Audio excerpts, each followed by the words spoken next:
Please welcome WQDR Raleigh Station Manager Lisa McKay.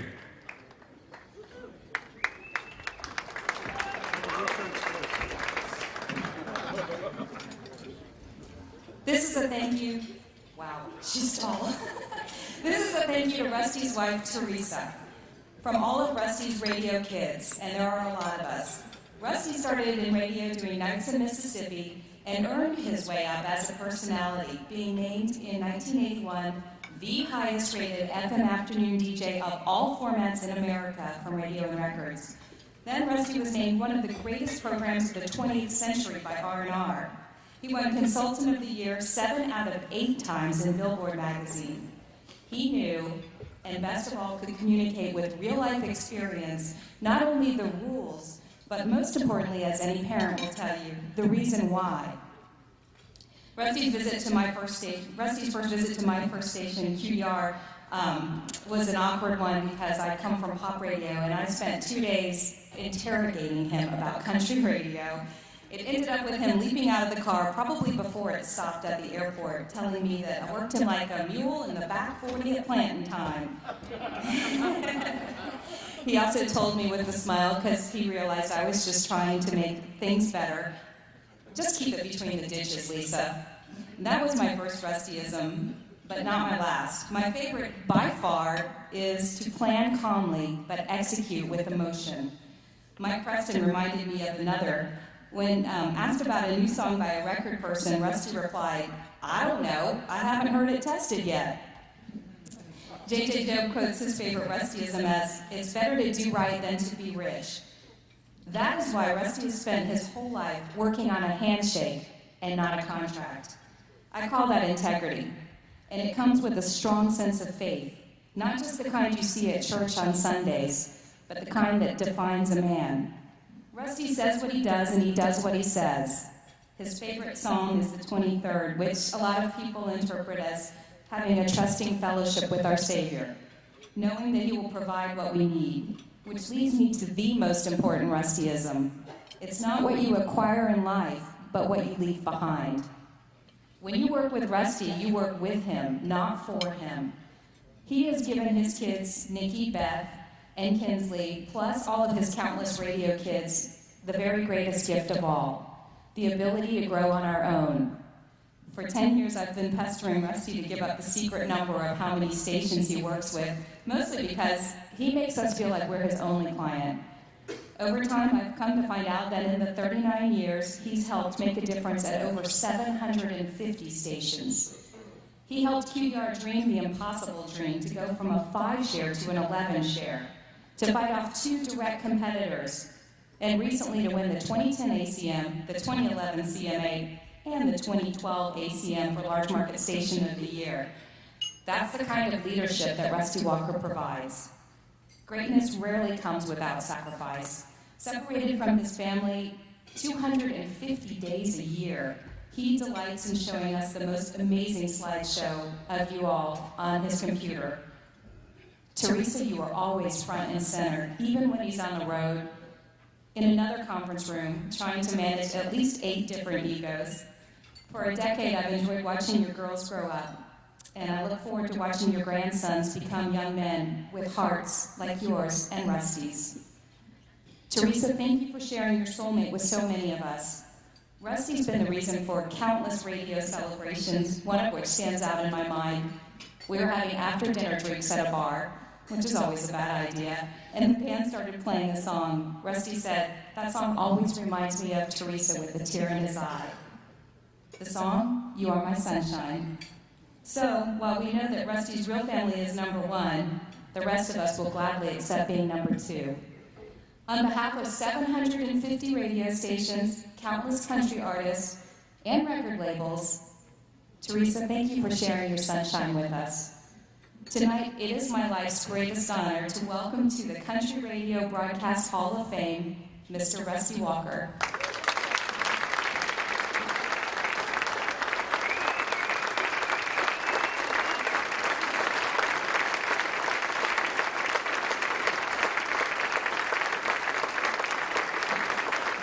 If I can find my glasses, I promise I'll be on time. By the way, I found out earlier this afternoon that the Country Radio and Country DJ Hall of Fame ceremonies are being PPM encoded. So, at first, I was going to do this fantastic speech where I basically sucked up to all the great morning shows I worked with. But when I found that out, I decided I'm just going to do a quick ID and slam a cold roll segue into the next inductee. Thank you, Lisa. Thank you, Curtis Media, Don Curtis and Phil Zachary, for doing radio the right way. They still invest in their product, and they monetize it because they still know how to sell broadcasting at the local level.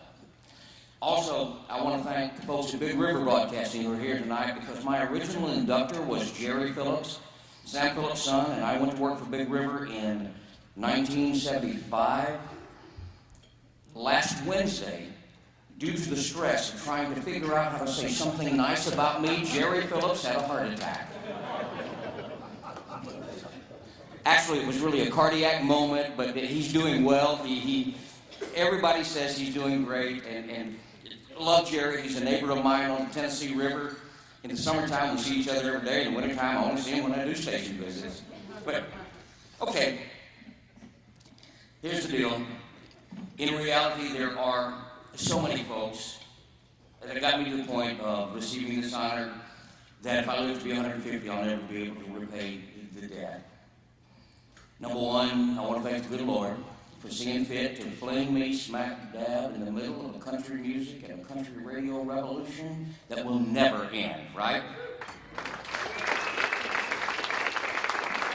And number two, I got to thank my wife, Teresa, my soulmate since the first time I saw her in the Iuka radio station studios that, by the way, we bought and now house our offices. It's cool to be a consultant in an old radio station. As she likes to say, we've had 27 fabulous years together. Look, we celebrated our 38th anniversary in January. I also thank my babies, Nikki, Beth, Jay, and Kinsley, for knowing that even though Daddy had to leave on Monday and got back home on Friday, many, many weeks in a row, he still loved, adored, and worshiped them. And they've all made me proud. And number four, I want to thank the late, great Buddy Bain, who inadvertently started my radio career at age 7 when, during a studio visit to WCMA in Corinth, Mississippi with my brother and my mother, he let me start a record on one of those old gigantic Gates turntables that you had to back cue about 3 turns to get it up to speed. He let me start that record on his show. There was a great disturbance in the force that day. Number 5, I thank my mentors who are all here tonight. As a matter of fact, I want them to stand up. First of all, Charles Ellington, my high school band director. Mr. E unleashed the creative animal within me. Mr. E taught me rhythm. Rhythm taught me melody. Melody taught me lyrics. And lyrics brought me right back home to country. Jackie Bryant, my father-in-law, who has been my role model for father figure for 40 years now. I thank him for the Christian spirit he's shown and for the lessons in life he's taught me over the years, although he probably still doesn't like me. And third, Jordan Bullard, the original general manager of WZZK in Birmingham. My business mentor, my friend, my confidant, my treasured associate since 1980. Thank you, JB, for teaching me how to honestly earn a dollar. And because you're so tight, figuring out how to make $1.25 bucks out of it before it was over. I also want to thank all the RWPC employees over the years, the late, great Rick Shane, Laura Van Meter, Phil Hunt, back there, Elaine Horton, J.J. Joe, Bob Glasgow, Jill Rhodes, Harold Darwin, and Scott Husky. Also, thanks to all the radio stations, all the broadcasters who have retained our services. God, I'm running out of time when I do this fast. From us, I don't want the PPM media, I don't want to get a bad M score on this. All the folks who have retained our service learned from us, and even those who borrowed or stolen from us, because we borrowed and stolen too. I hope we all still realize that imitation is the sincerest form of flattery, since quite honestly, that's the only reason I've had a radio career. To the industry and label folks here, although I never played all the songs you wanted me to, and many times I didn't stop playing them when you wanted me to, I hope you know that I do what I do with honesty and conviction, and that many artists, many labels, many companies have made a little bit of money anyway as a result of some of the stupid things I've done in broadcasting over the years. And finally, thank you, CRS, for creating a learning and networking environment that fosters growth and opportunity for all country radio broadcasters, regardless of pedigree, market size, or experience level. Thank you, each and every one, and God bless.